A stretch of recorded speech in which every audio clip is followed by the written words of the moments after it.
Merci tout le monde. Bon matin. Vous allez bien? Oui. Moi aussi, je vais bien. Je ne sais pas s'il y en a qui se posent la question. On vient d'annoncer à Pâques un événement spécial. On a appelé ça Messe de Pâques. Puis, je ne sais pas s'il y en a qui se posent la question, mais pourquoi ils ont appelé ça Messe de Pâques? Hein? Pourtant, on n'est pas des catholiques, mais on descend, on est une église chrétienne, je veux quand même souligner. Mais on a décidé d'appeler ça Messe de Pâques parce qu'on se dit, étant donné qu'on veut être une église qui veut rejoindre les gens qui sont moins pratiquants. Pour le Québécois, pas pratiquant, d'arrière-plan catholique, pour lui, une messe, ça veut dire quelque chose, une célébration. Fait qu'on a décidé d'appeler ça comme ça parce qu'on veut rejoindre justement les gens qui vont plus ou moins à l'église. Puis c'est une façon un peu de les attirer. Puis ce qu'on a remarqué aussi, c'est que les gens vont souvent fréquenter les églises à Pâques et à Noël. C'est quand même deux événements importants. Donc, on s'est dit, pourquoi pas, on appelle ça Messe de Pâques. C'est une célébration, on va prêcher évidemment Jésus. On va prêcher la bonne nouvelle. On va avoir un temps de fête ensemble. Mais c'est un temps de communion aussi. Mais c'est ça, on voulait que ce soit quelque chose de rassembleur. Comme dans le temps, comme quand j'étais plus jeune, on allait à la messe à Pâques puis à Noël. Je me rappelle très bien. Fait que c'est un peu l'idée, là, pourquoi on a appelé ça comme ça. Donc, ce matin, on commence une nouvelle thématique qui est Espère encore. Est-ce qu'il y en a qui espèrent encore le printemps ce matin? Oui? Non? Plus? Il y en a qui ont plus d'espoir. Ça va bien, ça va vous redonner espoir ce matin. Oui, Espère encore. Nouvelle série ce matin parce que, on a tous besoin d'espoir dans nos vies. On est humain, on a tous besoin d'espoir. On vit toutes sortes de choses dans nos vies. Puis souvent, quand les difficultés se pointent, quand ça va bien, c'est facile d'avoir de l'espoir. Quand tout va bien, quand tout roule, on a des bonnes nouvelles. Tout se déroule normalement ou encore mieux. On a du succès, les choses vont bien. Bien, c'est facile d'avoir de l'espoir. Mais quand ça va mal, souvent, ce qu'on perd en premier, c'est l'espoir. Vous êtes d'accord? On perd l'espoir. Puis quand on perd l'espoir, qu'est-ce qui vient s'installer? Bien, c'est le désespoir. Quand on est dans des délais qui ne finissent plus. Hein, il y a même la parole va dire que une attente trop longue, ça rend le cœur malade. Ça nous atteint, ça nous rend le cœur malade. Des attentes, des situations difficiles qui ne changent pas. On a espoir que ça change, mais ça ne change pas. On dirait que ça se répète, ça continue. Il n'y a pas de changement. On a l'impression des fois de reculer dans certaines situations. Des fois, on a l'impression que ça avance, oups, ça recule, oups, on stagne. Mais on n'est pas tout seul à vivre ça. C'est un peu le commun de tous les mortels, évidemment. Si on est ici, maintenant, on a vécu l'attente, le délai, les difficultés de ça. Puis, on a probablement tous expérimenté ici le désespoir. À un moment donné, on a perdu espoir dans quelque chose, dans une situation. Puis peut-être qu'en ce moment même, peut-être qu'on n'est pas dans le désespoir, mais il y a des situations pourquoi on n'a plus d'espoir. Est-ce que ça vous arrive? Vous êtes là en ce moment, ce matin? Pour certaines situations. Bienvenue dans le monde des humains. Mais j'ai une bonne nouvelle pour vous ce matin. Dieu, c'est le Dieu de l'espoir. David aussi, vous connaissez David qui a écrit la majorité des psaumes dans la Bible. David aussi, lui aussi, dans sa vie, a perdu espoir à quelques reprises. Puis il a écrit les psaumes. Ce qui est intéressant avec David, c'est que David, qui est appelé un homme selon le cœur de Dieu parce qu'il répand son cœur devant Dieu, sans filtre souvent. Un adorateur, mais il va répandre son cœur aussi, sa souffrance, sa colère, tout ce qu'il vit. Puis dans Psaume 42,6, à un moment donné, David écrit pourquoi il parle à son âme. David va pas bien. Il dit pourquoi t'as battu mon âme et gémis-tu au-dedans de moi? Espère en Dieu, car je le louerai encore. Il est mon salut et mon Dieu. David, à un moment donné, ça va pas bien. Il est obligé de parler à son âme. Des fois, on arrive dans des situations où il faut se parler. Il faut parler à notre cœur, il faut parler à notre âme. Pourquoi tu gémis? Puis lui, il se rappelle, espère en Dieu. Mon espoir, je ne la trouverai pas ailleurs. Il a essayé, David, de la trouver ailleurs, son espoir. Espère en Dieu. Je vais le louer encore parce qu'il est mon Dieu, il est mon salut. Il est celui qui me sauve. C'est en lui que j'ai tous mes espoirs. C'est juste lui qui est la réelle espérance dans ma vie. Et qu'avant de continuer plus loin, je vais prier. Seigneur, merci pour ta présence ce matin. Seigneur, on a tous besoin d'espoir, que ce soit maintenant, que ça a été dans le passé, ou au plus futur, c'est sûr qu'on va avoir besoin d'espoir un jour ou l'autre. Puis Seigneur, c'est toi la source de l'espoir. C'est toi qui peux réellement changer les choses, qui peut réellement changer nos vies. c'est toi, Seigneur, c'est vers toi vers qui on se tourne ce matin. On te demande, Seigneur, de venir faire l'œuvre que tu veux faire dans nos vies. On veut être ouvert, Seigneur, à ce que tu veux faire. Viens nous parler. Viens faire ce que tu veux faire, Seigneur. On veut vraiment recevoir de toi ce matin. Parce que, Seigneur, la perte d'espoir, c'est réel. Mais, Seigneur, toi, tu es plus que réel. Puis on veut se tourner vers la source de la vie et de l'espoir ce matin. On veut recevoir, Seigneur, de toi. Là où on ne voit plus nécessairement qu'il y a de l'espoir, là où on ne voit plus qu'il y a de chemin. Là où c'est noir, Seigneur, c'est exactement là que tu agis. Puis on veut te faire confiance ce matin. On veut avoir le regard tourné vers toi ce matin. Viens diriger, Seigneur, le message, mes paroles, tout ce qui va se faire ce matin. On veut que ce soit toi qui en ressorte. Vraiment que tu reçoives toute la gloire, la louange. Parce que, Seigneur, c'est toi qui transformes toutes choses. Puis c'est en ton nom que j'ai prié. Amen. Le titre de mon message ce matin, c'est « Dieu n'est jamais en retard ». Dieu n'est jamais en retard. Est-ce que vous le croyez? Est-ce qu'on pense des fois que Dieu est en retard? Oui, hein? Tout le temps, oui, je suis d'accord avec vous. C'est vrai. Parce que nous, des fois, ce n'est pas demain, ce n'est pas aujourd'hui, c'est hier qu'on le veut. Hein? Mais Dieu, qu'est-ce qu'il fait? Il est en retard. Qui aime attendre ici? OK, je suis normale. Qui aime attendre? Je suis normale, hein? Oh, vous aimez attendre? Ou se faire attendre, hein? On vit tous de l'attente, mais moi, je pense que c'est quelque chose que je déteste bien gros, attendre après quelqu'un. Ça, j'haïs ça. Je vous fais une confession ce matin. J'aime pas ça attendre, j'aime pas ça faire attendre les gens. Mais on vit dans un monde, on vit avec des gens différents, des situations, il y a des contextes. Puis on fait face à l'attente, il faut gérer l'attente. Il faut gérer l'attente pour toutes sortes de choses. Après nos enfants, après le travail, on attend une réponse. On est étudiant, on attend après un travail, faire un travail d'équipe, on attend après les autres, on attend après une note. Il y a toutes sortes d'attentes, de styles d'attente dans nos vies. On attend après la fin de l'hiver. On attend après plein de choses. Puis ça fait partie de la vie. Puis souvent, ces attentes-là, il y a des attentes qui vont nous challenger plus que d'autres, qui nous demandent plus que d'autres, qui nous font souffrir plus que d'autres aussi. Puis là, on attend que Dieu intervienne, puis on a donc l'impression que Dieu n'agit pas, que Dieu semble être en retard.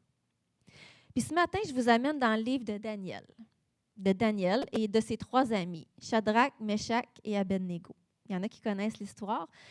Histoire super intéressante dans Daniel. Ceux qui ne sont pas familiers avec la Bible, allez lire le livre de Daniel. C'est tellement intéressant. Il y a des trésors là-dedans.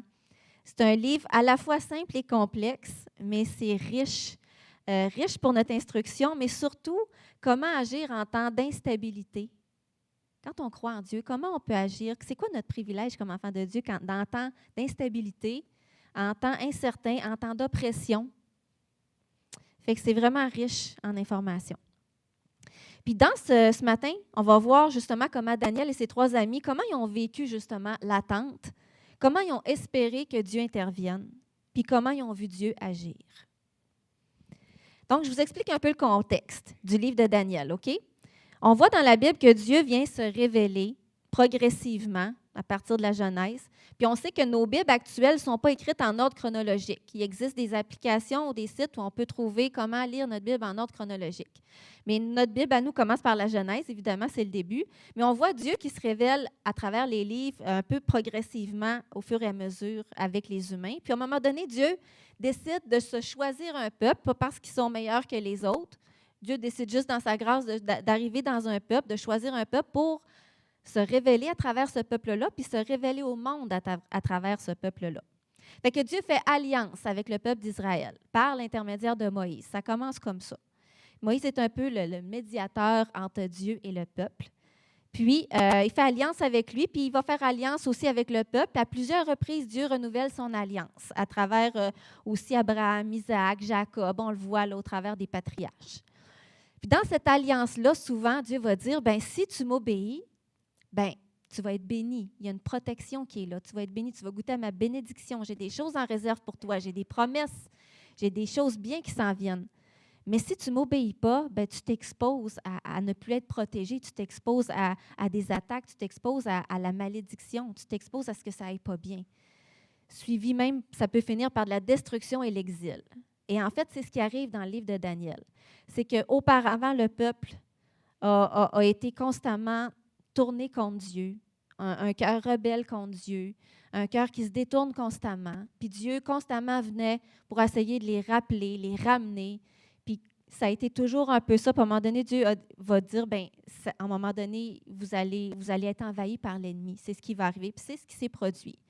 Dans le livre de Daniel, Jérusalem se trouve assiégée par l'ennemi. Ils ont été envahis par les Babyloniens.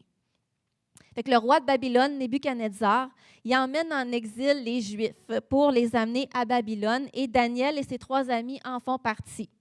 Le roi voulait que des jeunes hommes, dans les captifs qu'il a pris, le roi a décidé de se choisir des jeunes hommes pour être à son service. Il voulait des jeunes hommes de famille noble, sans défaut corporel, beaux de figure, doués de sagesse, d'intelligence, d'instruction, capables de servir dans le palais du roi, à qui l'on enseignerait les lettres et la langue des Chaldéens, qui était la langue babylonienne. Daniel et ses amis n'ont pas choisi leur situation. Évidemment, ils font partie du peuple, sont amenés en exil et ils ont été comme sélectionnés par le roi pour faire partie de ce que le roi recherchait. Mais au départ, Daniel n'a pas choisi cette situation-là. Il se retrouve dans un pays ennemi, étranger, dans une autre langue, captif.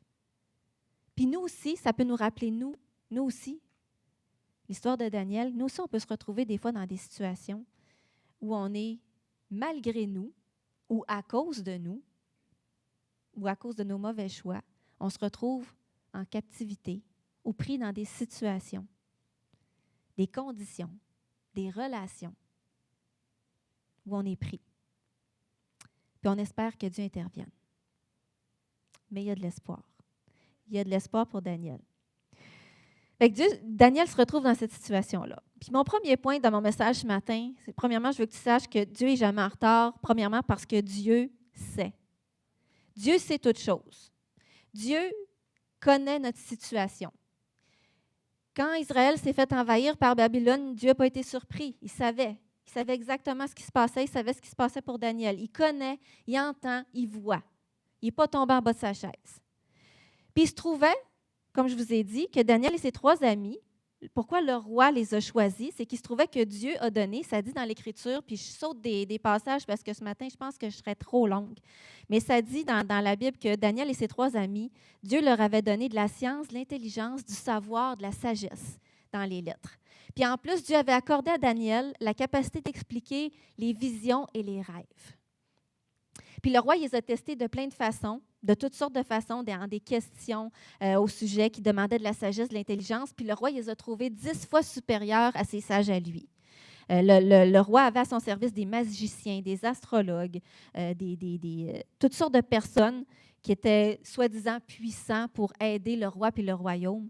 Mais le roi a trouvé que Daniel et ses amis étaient 10 fois supérieurs à toute l'élite qu'il y avait à Babylone. Donc, le roi a fait un rêve un jour. Le roi se retrouve à faire un rêve. Daniel est en Babylone avec ses amis, haute culture, haute langue et tout ça. Ils sont là, ils n'ont pas le choix. Ils ont été choisis par le roi. Le roi fait un rêve, puis le roi se réveille troublé. Il a fait un rêve, mais il ne se rappelle plus du tout c'est quoi son rêve.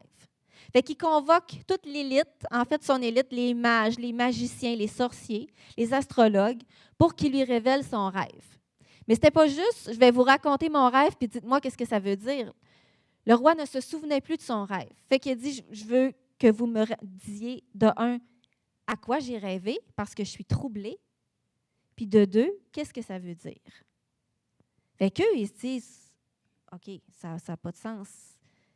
On ne peut pas juste, mais le roi, il est très ferme. Puis eux autres, ils disent, mais ce que le roi demande est trop difficile, voire impossible. Personne, excepté les dieux, c'est ça qu'ils disent, personne excepté les dieux vont être capables de faire ça.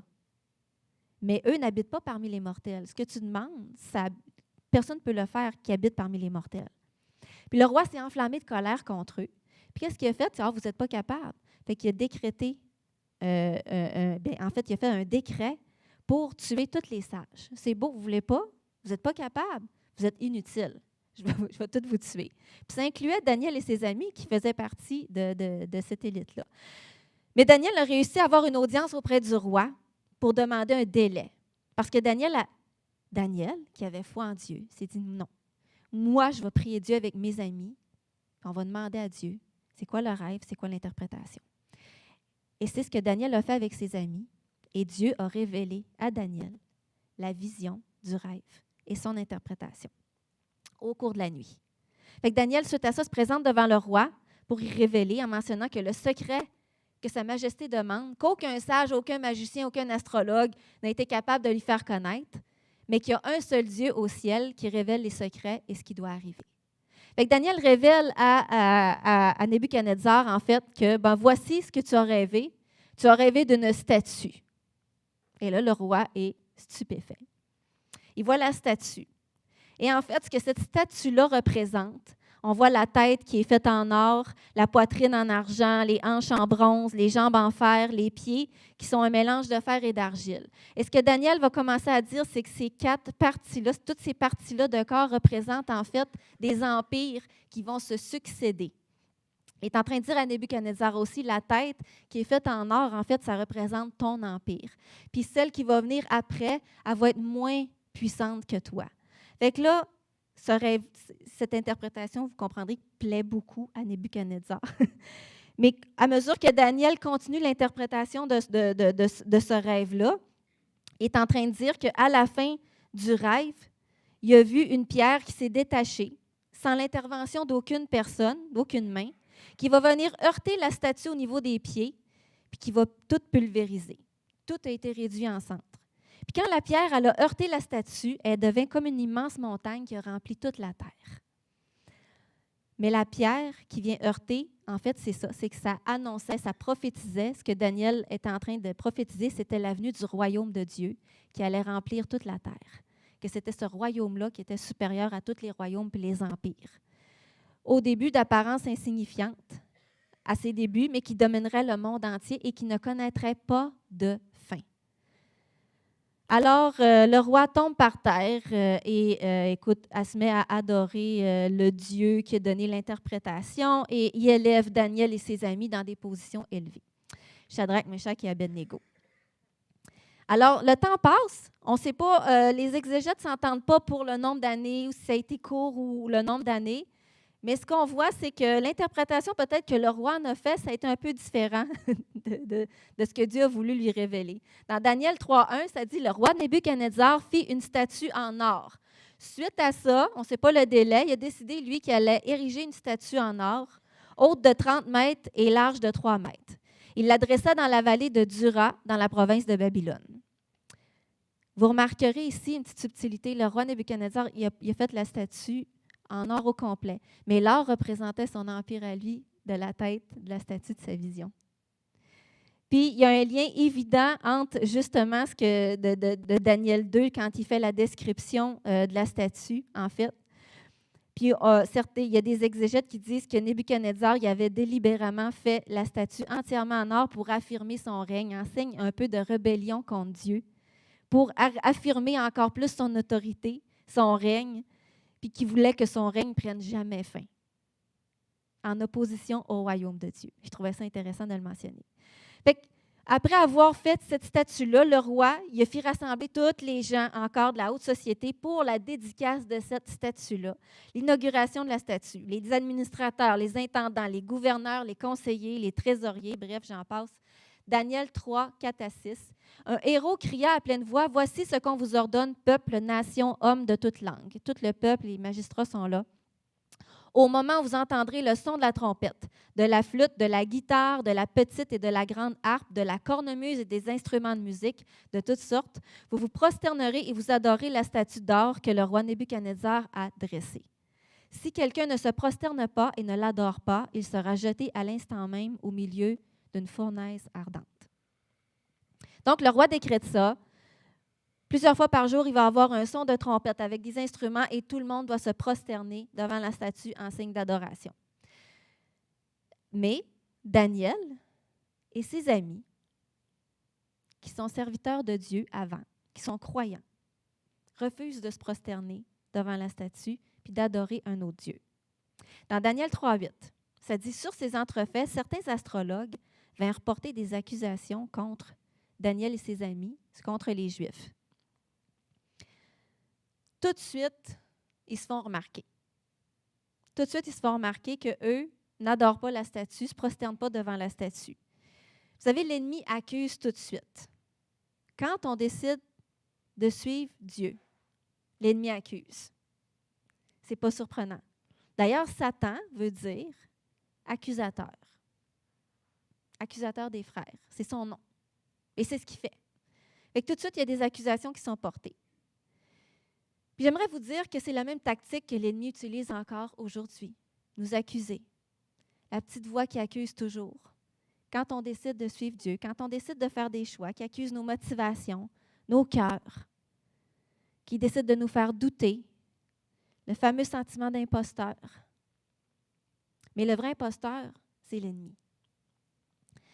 Puis ils continuent dans leurs accusations. Dans Daniel 3,12, « Or, il y avait des hommes de Juda auxquels tu as confié l'administration de la province de Babylone, à savoir Shadrach, Meshach et Abednego. » Mais c'était vraiment pointé vers eux. « Ces 3 hommes-là ne t'ont pas obéi au roi. Ils n'adorent pas tes dieux et ne se prosternent pas devant la statue d'or que tu as érigée. » Alors, je continue dans Daniel 3,12. « Alors Nebuchadnezzar s'irrita et entra dans une grande colère. Il ordonna de faire venir Shadrach, Meshach et Abednego. On les amena donc devant le roi. Celui-ci prit la parole et leur demanda, « Est-il vrai, Shadrach, Meshach et Abednego, que vous n'adorez pas mes dieux et que vous ne vous prosternez pas devant la statue d'or que j'ai érigée? » Je fais une petite pause ici. Fait intéressant. Quand les Juifs sont arrivés à Babylone, quand Daniel est arrivé avec ses amis, en fait, Daniel s'appelait Daniel. Shadrach, Meshach et Abednego, c'est des noms babyloniens qu'on leur a donnés. Le roi a renommé ces hommes-là. Il a renommé Daniel, parce que Daniel, dans l'Écriture à Babylone, s'appelle Belshazzar. Puis ses amis, Shadrach, Meshach et Abednego. Mais ce n'est pas un hasard que le roi les a renommés et qu'il leur a donné un autre nom dès qu'ils sont arrivés en Babylone. C'est des noms babyloniens. C'était au temps de la culture hébraïque aussi. Le nom signifie l'appel, la destinée, l'identité. Souvent, on en a parlé, quand on révélait le nom d'une personne, quand Dieu donnait le nom à une personne, dans la culture juive, hébraïque, le nom signifie quelque chose. Fait que le roi, ce n'est pas ignoramment qu'il fait ça. Il ne le fait pas par hasard. Ce n'est pas un hasard. Ce n'est pas un simple détail historique. C'est vraiment une stratégie spirituelle profondément significative pour changer leur identité, pour changer leur allégeance. Il commence comme ça. Puis Daniel, ça veut dire « Dieu est mon juge ». Mais Shadrach, Meshach et Abednego, leur nom premier, ça veut dire « L'Éternel fait grâce ». Qui est comme Dieu? L'Éternel a aidé. La transformation de leur nom, en fait, c'est en adoration à des dieux babyloniens. Donc, vous voyez, la tentative de déraciner leur foi pour les reprogrammer. Puis c'est exactement ce que l'ennemi fait. Les mêmes tactiques encore dans nos vies, dans l'épreuve. Il essaye de nous renommer un autre nom. En nous intimidant, en attaquant notre identité. Pour nous faire oublier d'où on vient. Nous faire adopter une autre loyauté. Même stratégie encore aujourd'hui. Nous faire douter. T'es-tu réellement chrétien? Est-ce que Dieu t'a réellement dit? Si tu es vraiment, ça vous dit quelque chose, Jésus, dans le désert? Satan arrive, si tu es réellement le Fils de Dieu. Est-ce que Dieu t'a vraiment dit ça, fait ça? Est-ce que Dieu t'aime vraiment? Est-ce qu'il te voit vraiment? Ça ne paraît pas, regarde ce qui t'arrive.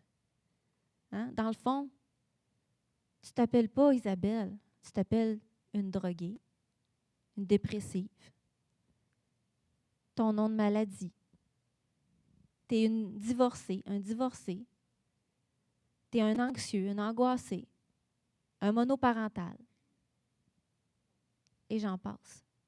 L'ennemi qui essaye de nous renommer, nous faire douter de nous, de Dieu, puis que nos problèmes deviennent notre identité. Parce que Daniel et ses amis ne s'appelaient pas exilés, captifs, prisonniers. Ils ont gardé leur nom. En nous renommant, l'ennemi espère changer notre destinée, ce à quoi Dieu nous appelle. Mais j'aimerais vous dire ce matin que Dieu, lui, même si l'ennemi essaye de nous renommer, puis même si des fois on se met en accord avec ça, parce que des fois on le croit, Dieu, lui, nous connaît par notre nom. Oui, amen. Dans Ésaïe 43:1, maintenant, voici ce que l'Éternel, celui qui t'a créé, Jacob, celui qui t'a façonné, Israël, n'aie pas peur, car je t'ai racheté. Je t'ai appelé par ton nom. Tu m'appartiens. Dieu nous connaît par notre nom. Il nous a créés. Il connaît notre appel. Il nous connaît personnellement. Il connaît notre destinée. Dieu nous a formés. Il nous transforme. Il nous change. Puis ici, dans l'histoire avec Daniel, ses trois amis sont fermes. Ils connaissent Dieu. Ils connaissent leur nom, même s'ils ont été renommés. Ils connaissent leur nom. Ils savent à qui ils appartiennent. Ils connaissent leur appel, même s'ils sont en terre étrangère. Ils ne se sont pas laissés transformer par leur nouveau nom. Dans Daniel 3, 16, 17, Shadrach, Meshach et Abed-Négo répliquèrent au roi Nebuchadnezzar. « Nous n'avons pas besoin de te répondre là-dessus. Notre Dieu, celui que nous servons, peut nous délivrer de la fournaise ardente et il nous délivrera de ton pouvoir, roi. » Il était quand même assez ferme. Il était en confiance. Ils sont persuadés de la présence de Dieu. Ils choisissent de continuer puis de croire, d'espérer en Dieu. Mais ils continuent. Verset 18. Et même s'ils ne le faisaient pas, ça je trouve ça fort, et même s'ils ne le faisaient pas, sache, roi, que nous ne servirons pas tes dieux et que nous n'adorerons pas la statue en or que tu as dressée. Nebuchadnezzar fut alors rempli de colère. Il changea de visage vis-à-vis de Shadrach, Meshach et Abed-Négo. Reprenant la parole, il ordonna de chauffer la fournaise 7 fois plus que d'habitude. Pas 1, pas 2, pas 3, mais 7 fois. Et même si Dieu n'enlève pas, puis il me fait passer au travers ça, je sais que je ne serai pas détruit, que je vais être plus que vainqueur. Je sais à qui j'appartiens. Je sais qui me connaît. Ils savent qui ils sont, même en territoire de l'ennemi, comme j'ai dit tantôt. Ils servent Dieu. Ils ne se voient pas comme des victimes. Puis mon deuxième point ce matin, pour continuer d'espérer, Dieu veut qu'on sache que nous ne sommes pas des victimes. Peu importe ce qu'on vit, on n'est pas des victimes. Même si on pense que Dieu tarde, qu'il n'agit pas, qu'on vit des choses extrêmement difficiles. Puis je minimise rien ce matin. Mais quand tu appartiens à Dieu, tu n'es pas une victime. Tu es son enfant. Quand on se voit comme une victime, je deviens ce que je vis. Je deviens ce que je subis. Je me définis par ce que je vis. Mes difficultés, mes souffrances, mes épreuves ne sont pas mon identité. Dieu ne leur a pas épargné le feu. Le roi a fait augmenter la chaleur 7 fois plus que d'habitude, tellement que les hommes qui ont été chargés de jeter Shadrach, Meshach et Abed-Négo dans la fournaise, savez-vous quoi? Ils ont été brûlés sur le coup, juste en ouvrant la fournaise. Ils ont été brûlés sur le coup, comme ça. Dans l'attente, dans l'épreuve, on pense que Dieu n'agit pas. On voit même des fois, on prie, là, puis on voit que les choses y empirent. Ça vous arrive? Hein? Dis, voyons, je ne comprends pas, je prie, mais ça empire. Il me semble que ça s'aggrave. Puis Dieu n'enlève pas, je prie, Dieu n'enlève pas, ça reste là. Dieu n'a pas épargné la fournaise à Shadrach, Meshach et Abed-Négo. Dieu n'enlève pas nécessairement nos épreuves,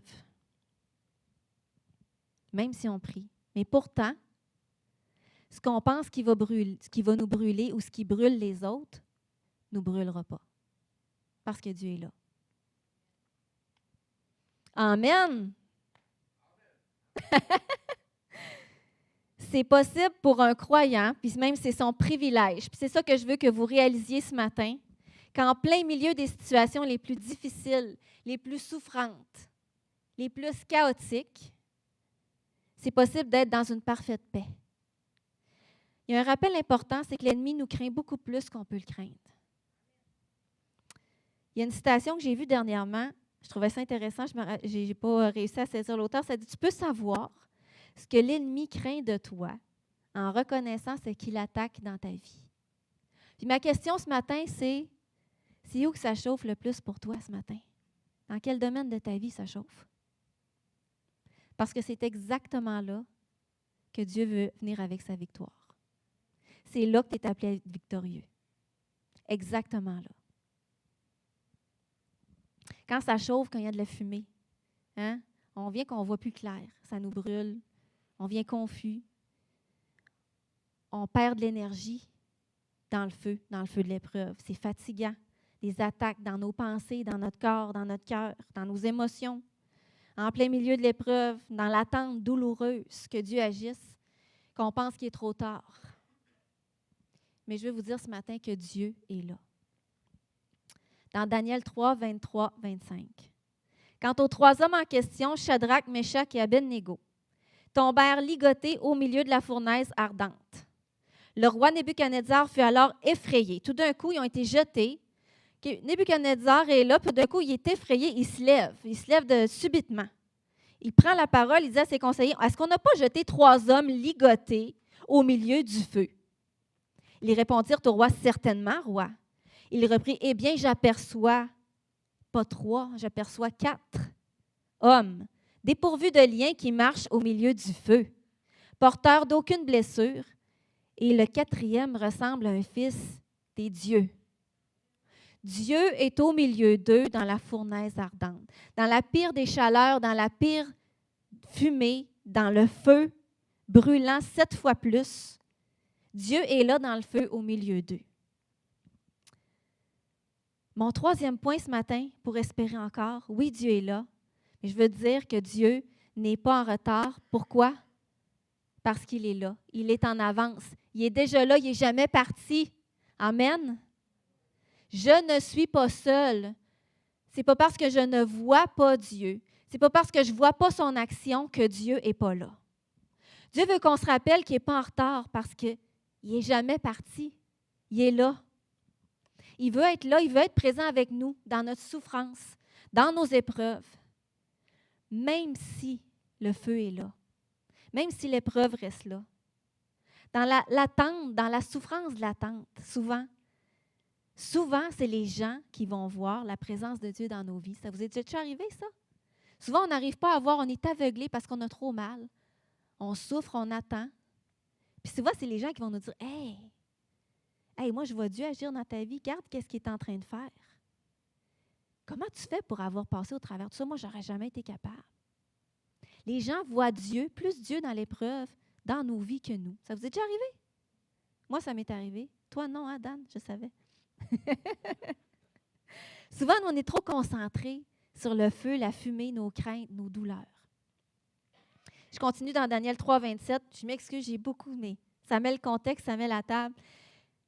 Suite à ça, les administrateurs, les intendants, les gouverneurs, les conseillers du roi se rassemblèrent.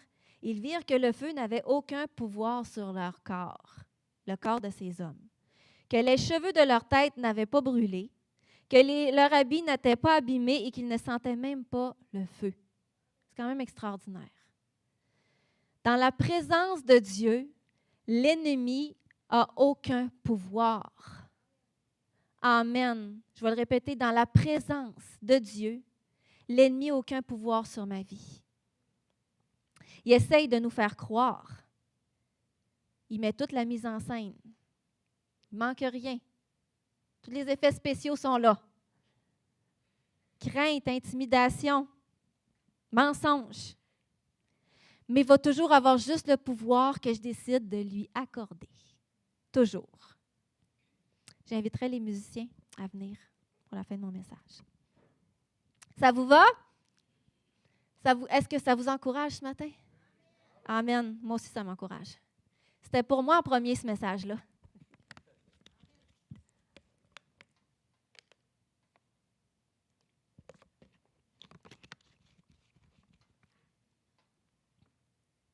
En 2018, ça a été une grosse année.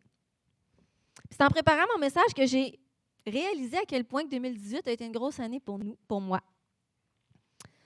Je me rappelais de tous ces événements-là, mais curieusement, j'ai réalisé qu'ils étaient tous arrivés dans la même année. Puis je me suis dit, comment j'ai fait? Mais en fait, je sais que ce n'est pas moi. Puis je pense qu'il y a une raison pourquoi je les voyais tous isolés, ces événements-là. En 2018, En 2017, en fait, nous, on est partis à La Réunion, on est revenus avec tout mon mari, mes enfants, on est revenus. On ne savait pas trop, on revenait dans la région. On savait qu'on était appelé à implanter une église, mais on ne savait pas encore le où, le quand, le comment, un peu tout comment allait se dérouler. On avait eu cet appel-là depuis 2012. Donc là, on est en 2018, puis on savait que c'était l'année qu'on allait commencer. Donc, c'est en avril 2018, puis je me rappelle encore de la date. C'était dans notre petit condo à Chicoutimi qu'il y a plus est né. Dans notre salon. On était un petit groupe. Puis on a commencé à louer Dieu, puis à faire des partages, puis à prier ensemble. Puis on savait que ça allait aller vers une église. Fait que ça a commencé là. Quand on a dit oui à Dieu. Hein? Oui, oui Seigneur, OK, avec ce qu'on est, nos 5 pains, nos 2 poissons, on y va. Mais cette année-là n'a pas été de tout repos, je peux vous le dire. Cette année-là, en même temps, il y a ma belle-mère qui a commencé à être malade. Elle n'était pas vieille, elle avait pas encore 68 ans. Quand même atteinte d'un cancer qui a été assez fulgurant. Puis pendant un temps, on a habité chez elle, puis on a pris soin d'elle. Par la force des choses, on était là, on prenait soin d'elle. Puis il y avait tout ça en même temps. On a dû déménager à un moment donné. On a fait face au décès de notre belle-maman, de la mère de mon mari, qui était ma belle-maman aussi. Fait que tout ça, coup après coup, tu sais, la fournaise, elle chauffe. Là. Il y a du bois qui se rajoute à chaque fois. Il y a le décès, il y a les déménagements, il y a plus qui commence. Puis cette année-là, on pensait qu'on était sortis d'affaires avec mon fils, mon plus vieux, qui avait déjà eu 4 opérations à la hanche avant. Puis on nous annonce qu'il y en a besoin d'une autre. Puis une grosse, celle-là. C'était pas une petite. C'était du sillage à 3 places. Puis c'était... Ah, OK. Fait que ça a été éprouvant. Ça a été, OK, qu'est-ce qui se passe, Seigneur? Qu'est-ce qui est en train de se passer? Fait qu'on vit ça. Puis avec toute l'énergie que ça demande, émotivement aussi. Quelques semaines après, ça pas 20 jours après, je pense une quinzaine de jours après, c'est le 24 décembre, on m'appelle pour dire que mon père venait de faire un AVC, qui était à l'hôpital. J'ai dit, waouh, Seigneur, qu'est-ce qui se passe? Je vous dis, tout était là pour qu'on abandonne tout. Vraiment, tout. Puis pendant 19 ans, moi, avant que je dise oui à Dieu, pendant 19 ans, notre famille, on a vécu la maladie. Mon mari a connu la maladie, mes fils. Pendant 19 ans, j'ai été à la maison, pris soin de la famille. Mais souvent, je me suis posé la question, mais est-ce que ça va toujours être ça, ma vie? C'est vraiment à ça que je suis appelée. Puis c'est pas qu'il y a de mal à ça. Mais quand tu dis, OK, mais ma vie, ça va être juste ça dans la maladie, puis être avec les autres, prendre soin, puis tout ça. Puis quand on a vécu cette année-là, 2018, c'est comme si l'ennemi revenait et essayait de renommer encore. Oui, c'est ça ta vie. Regarde, tu t'en sortiras pas. Tu vas toujours vivre là-dedans. Il essaie de me faire. Tu es encore une victime des événements. Tu es encore une victime de la santé des autres. Tu es encore. Vous comprenez ce que je veux dire? Ça finissait pas. Puis ça a vraiment été avec l'aide de Dieu qu'on a passé au travers chaque événement, puis qu'on est ici aujourd'hui, qu'on ne s'est pas découragé, que Dieu nous a donné la grâce, la force nécessaire pour passer chaque étape. Puis c'est pour ça que je trouve ça spécial en préparant le message, que j'ai dit, waouh, j'avais même pas réalisé que c'était dans toute la même année. Vous comprenez?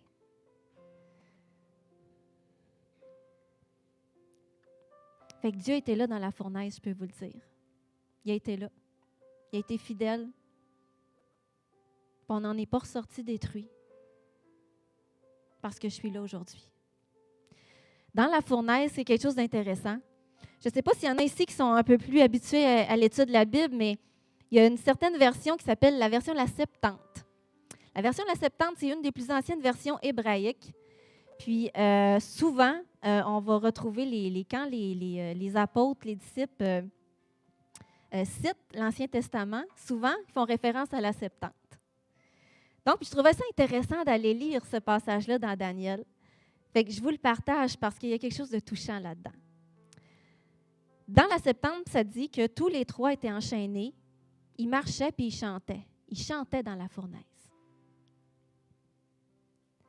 Ça vous rappelle Paul et Silas dans la prison qui chantaient? Daniel,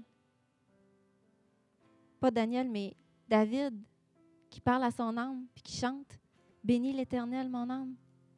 Il est dans l'épreuve, mais il chante à Dieu. Puis ça dit que les trois étaient enchaînés, ils marchaient, ils chantaient, puis ils bénissaient Dieu. Le texte dit que le roi il a entendu chanter. C'est ça qui l'a fait se lever. Ça dit même qu'il y a un ange, l'ange qui était présent, l'ange de l'Éternel, il soufflait sur le feu pour pas que les flammes les atteignent. Je peux vous dire que moi, il a soufflé souvent sur ma vie pour pas que je sois détruite par l'épreuve. Ça ne veut pas dire que ça n'a pas été souffrant. Ça ne veut pas dire que je ne pensais pas que j'allais être détruite. Mais Dieu était là. Dans Ésaïe 43:2, ça dit « Si tu traverses l'eau, je serai moi-même avec toi. Si tu traverses les fleuves, ils ne te submergeront pas. Si tu marches dans le feu, tu ne te brûleras pas et la flamme ne te fera pas de mal. » Dans la Septante, le roi qui est frappé d'étonnement dit « Je vois 4 hommes et la destruction n'est pas avec eux. » Amen. La destruction n'est pas avec eux. Pourquoi? Parce que c'est la vie qui était avec eux dans l'épreuve. L'épreuve annonce la mort, mais c'est la vie qui était là.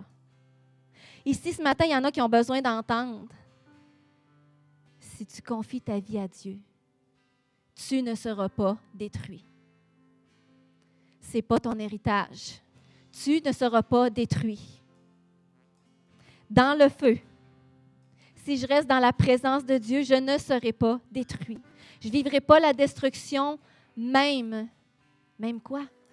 Même si je meurs. Parce que Jésus, c'est la vie. Il est venu pour donner la vie. Accroche-toi à Dieu, fais-lui confiance, espère encore. Si tu t'accroches à Dieu, si tu y fais confiance, si tu fais appel à lui, si tu t'abandonnes à lui encore, si tu fais le choix de placer ta vie, toute ta vie dans ses mains, même les places où tu as perdu le contrôle, tes épreuves, tes difficultés, il n'y a rien qui va te détruire. Ce n'est pas la destruction qui va t'accompagner. C'est la vie de Jésus. Jésus a dit, si lui qui croit en moi vivra, même s'il meurt. Je suis la vie, le chemin, la vérité. Il est présent, là, maintenant. Dieu n'est pas en retard. Il est déjà là, il est déjà en avance. Quand le désespoir veut m'envahir, quand le désespoir est là, moi aussi je peux dire, et même si tout arrive pour me détruire, mon âme, pourquoi tu t'abats? Moi aussi je peux parler à mon âme. Moi aussi je peux regarder le feu, la souffrance. Je peux arrêter de le regarder, de me concentrer dessus. Moi aussi, je peux chanter en plein milieu de mon épreuve, que j'ai le privilège de louer Dieu en plein milieu du mal. Je peux choisir de parler à mon âme ce matin, de me parler, de me rappeler à mon cœur que c'est Dieu qui est mon Dieu, que Dieu est là même si je ne le vois pas, que je suis en sécurité, que je suis plus que vainqueur, que je ne suis pas seule, qu'il a déjà prévu l'après, qui est mon sauveur, qui est le Dieu de l'univers, qui me connaît par mon nom, à qui j'appartiens, qui m'ouvre les yeux. Puis c'est pas du déni ce qu'on fait.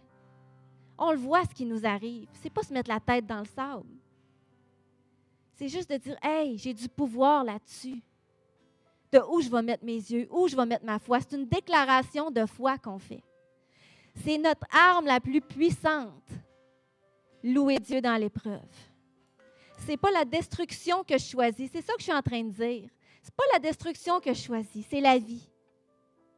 Je choisis de placer ma vie dans ses mains. Je choisis, puis je peux encore espérer. C'est mon héritage. C'est ça à quoi j'ai droit, parce que c'est réel. Parce que mon Dieu, il est vivant, puis il est avec moi. Dieu lui-même se lie à toi ce matin. Il se lie à moi. Pas à cause de ce que j'ai fait pour lui, de ce que tu as fait pour lui, mais à cause de ce que lui a fait pour nous, déjà. Dans Ésaïe 43:1, maintenant, voici ce que l'Éternel dit. Celui qui t'a créé, n'aie pas peur, car je t'ai racheté. Je t'ai appelé par ton nom, tu m'appartiens. On a été aimés trop longtemps, puis racheté un trop grand prix pour être oubliés maintenant. Ésaïe 44, 21, Dieu dit à son peuple, je ne t'oublie pas. Tu n'es pas oublié ce matin. Tu n'es pas oublié. C'est un mensonge. Tu n'es pas oublié. C'est ça la vérité. Il y a une vie dans l'épreuve, puis il y a une vie après l'épreuve aussi. Mais il y a une vie dans l'épreuve. Il y a un avant, il y a un pendant, il y a un après. Dieu nous a tellement aimés que Dieu a envoyé pour pu être séparés de nous à cause du péché, à cause du mal. Nous devons être réconciliés avec Dieu. Mais il a donné sa vie pour nous réconcilier avec lui. Il a payé pour nos péchés, pour nous donner la vie, pour qu'aucun périsse, pour qu'aucun soit détruit. Et ça, Dieu nous l'offre comme un cadeau. Il nous offre sa vie en cadeau qu'on doit recevoir. Puis je vais vous dire qu'on doit continuer de recevoir sa vie, même en tant que croyant, à chaque jour, parce qu'on oublie. On oublie, on laisse la mort nous parler, on laisse les épreuves nous parler. On laisse les choses autour de nous, le feu autour de nous dire qu'est-ce qui va arriver. Essayer de nous renommer, essayer de redéfinir notre destinée. Mais on doit se rappeler qu'il faut se saisir de la vie encore à chaque jour. Je vous invite à vous lever, je vais prier. Jésus est venu pour qu'on ait la vie puis qu'on l'ait en abondance. Puis il n'est pas venu en retard, je peux vous le dire. Puis il est là encore aujourd'hui, puis il est là maintenant. Seigneur, on veut te remercier pour ton œuvre ce matin. On veut te remercier parce que tu es un Dieu qui est en dehors du temps et des circonstances. Tu es un Dieu qui n'est jamais en retard parce que tu es un Dieu qui est présent. Tu es un Dieu qui nous aime, tu es un Dieu qui nous appelle, tu es un Dieu qui nous a créés, tu es un Dieu qui nous a pensés. Tu es un Dieu qui savait toutes choses et qui sait encore toutes choses. Tu nous connais. Seigneur, on veut regarder à toi ce matin parce qu'on a besoin de ta vie. On a besoin de se rappeler, Seigneur, que ce n'est pas ce qui nous arrive qui nous définit. Ce n'est pas ça qui va définir notre futur, notre présent. Ce n'est pas ça qui va être notre héritage, Seigneur. Tu as quelque chose d'autre pour nous. Tu dis que tu as des projets de paix, de bonheur, un avenir plein d'espérance pour nous. On a besoin de toi, on a besoin de regarder à la croix, on a besoin de se rappeler qu'est-ce que tu nous dis constamment, Seigneur. Puis tu n'as pas déclaré des choses juste une fois sur nous. Tu nous en dis chaque jour. Tu nous déclares la vie sur nous à chaque fois, à chaque jour, à chaque instant. Dans chaque épreuve, il y a une portion de vie en toi que je peux aller chercher. Seigneur, c'est ce qu'on veut faire ce matin. On veut regarder à toi. On veut faire taire l'ennemi sur nos vies, Seigneur. On veut se rappeler ce que toi, tu déclares sur nos vies. On veut le saisir, Seigneur, parce que c'est ce que tu as pour nous. Dans la présence de Dieu, l'ennemi ne peut pas nous atteindre. Dans la présence de Dieu, il n'y a pas la destruction. Tu ne seras pas détruit. C'est la vie qui t'appartient. C'est la vie que Dieu te donne. C'est la vie que tu as en héritage. Seigneur, on reçoit ce matin. C'est dans ton nom puissant qu'on a prié. Amen.